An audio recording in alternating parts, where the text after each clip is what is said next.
আসসালামু আলাইকুম বন্ধুরা। রিভলভিং চেয়ারের কয়েকটি পার্ট থাকে, তার ভিতরে একটি অংশ থাকে যা মূলত মেকানিক্যাল অংশ। এই মেকানিক্যাল অংশের কিছু অংশ মাঝে মধ্যে ভেঙে যায়। তো দেখেন, এই যে প্লেট, তার সাথে এই পাইপগুলি ওয়েল্ডিং করা ছিল বা সংযোগ করা ছিল, যা ভেঙে গেছে।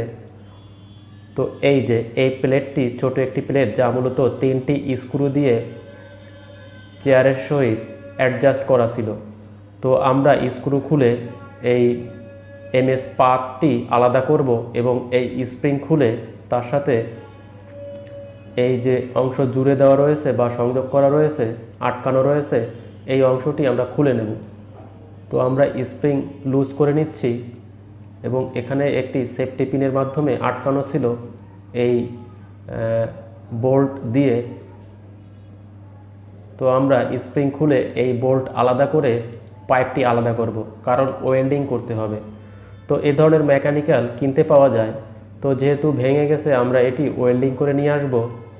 তো ওয়েল্ডিং করতে হলে অবশ্যই খুলতে হবে, কারণ ওয়েল্ডিং অনেক সময় ইলেকট্রিক আর্ক ওয়েল্ডিং, যেহেতু এখানে গরম হবে এবং বাবরি ছুটবে, তো বাবরির কারণে এই সিটগুলি নষ্ট হয়ে যাবে চেয়ারের।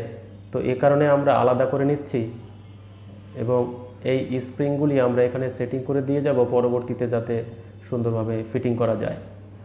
তো দেখেন, এই অংশটি ভেঙে গেছে। তো খুব বেশি কঠিন কাজ নয়, আপনারা এই ধরনের মেকানিক্যাল অংশ মার্কেটে কিনতে পাবেন। তো আমি সচরাচর না কিনে চেষ্টা করি রিপেয়ার করার। প্রথমেই চেষ্টা করে দেখি, যদি রিপেয়ার করা সম্ভব হয় তাহলে রিপেয়ার করতে চাই বা রিপেয়ার করা প্রয়োজন। তো দেখেন, ওয়েল্ডিং করে ওয়েল্ডিং করে আমরা ওই যে পাত ছিল ওটি আমরা একটি ফ্ল্যাট বার, যা আমরা ঝালাই করে নিচ্ছি বা ওয়েল্ডিং করে নিচ্ছি। তো যেভাবে ঠিক সেট ফিটিং করা ছিল ঠিক ওইভাবে আমরা ওয়েল্ডিং করে নিয়ে আসছি। খুব ভালোভাবে ওয়েল্ডিং করা হয়েছে, যাতে পরবর্তীতে খুলে না যায় বা ভেঙে না যায়। তো চেয়ার রিভলভিং বা অফিস চেয়ার দীর্ঘদিন ব্যবহার করতে করতে কিছু অংশ ভেঙে যায় বা নষ্ট হয়ে যায়। তো রিভলভিং চেয়ারের বেজ অথবা হাইড্রোলিক গ্যাস সিলিন্ডার অথবা চাকা পরিবর্তন করা যায়, যা মার্কেটে স্পেয়ার পার্টস হিসেবে কিনতে পাওয়া যায়। তো কিভাবে রিভলভিং চেয়ারের বেজ অথবা চাকা অথবা হাইড্রোলিক গ্যাস সিলিন্ডার পরিবর্তন করতে হয় বা ফিটিং করতে হয়, তা আমি কিছু ভিডিওতে দেখিয়েছি, যার লিঙ্ক আমি ডেসক্রিপশন বক্স এবং এন্ড স্ক্রিনে দিয়ে রাখবো, আপনারা চাইলে দেখে নিতে পারেন। তো আমি সেফটি পিন দিয়ে এই বোল্ট আটকিয়ে নিচ্ছি। এখানে খুব বেশি মেকানিজম নেই, একটি কম্বিনেশন প্লেয়ার হলেই যথেষ্ট। এবং স্প্রিংয়ের যে নাট ছিল তা আমি টাইট করে দেবো, যাতে পিঠের যে অংশ, সিটের যে অংশ, তা শক্তভাবে থাকে এবং রিভলভিং চেয়ারের যাতে সুবিধা পাওয়া যায়। তো দেখেন, আমি একটি কম্বিনেশন প্লেয়ার দিয়ে এই নাট একটু টাইট করে দিচ্ছি।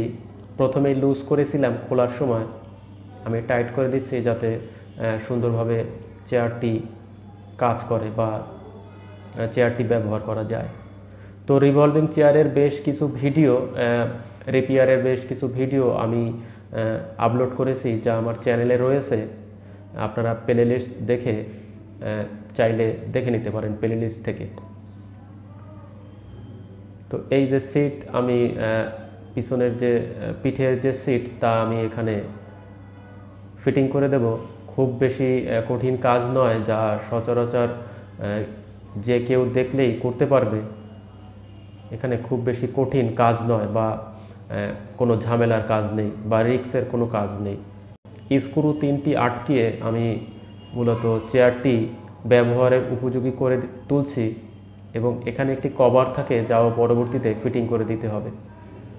তো চেয়ারটি খুব সুন্দরভাবে ফিটিং করেছি এবং এখানে একটি কভার থাকে, যে কভারটি এই বড় স্ক্রু দিয়ে আটকানো থাকে। অফিস চেয়ার বা রিভলভিং চেয়ারের রিপেয়ারের ভিডিওটি আপনাদের কেমন লাগলো কমেন্ট করে আমাকে জানাতে পারেন। আজ এখানেই বিদায় নিচ্ছি। সকলে ভালো থাকবেন। আসসালামু আলাইকুম।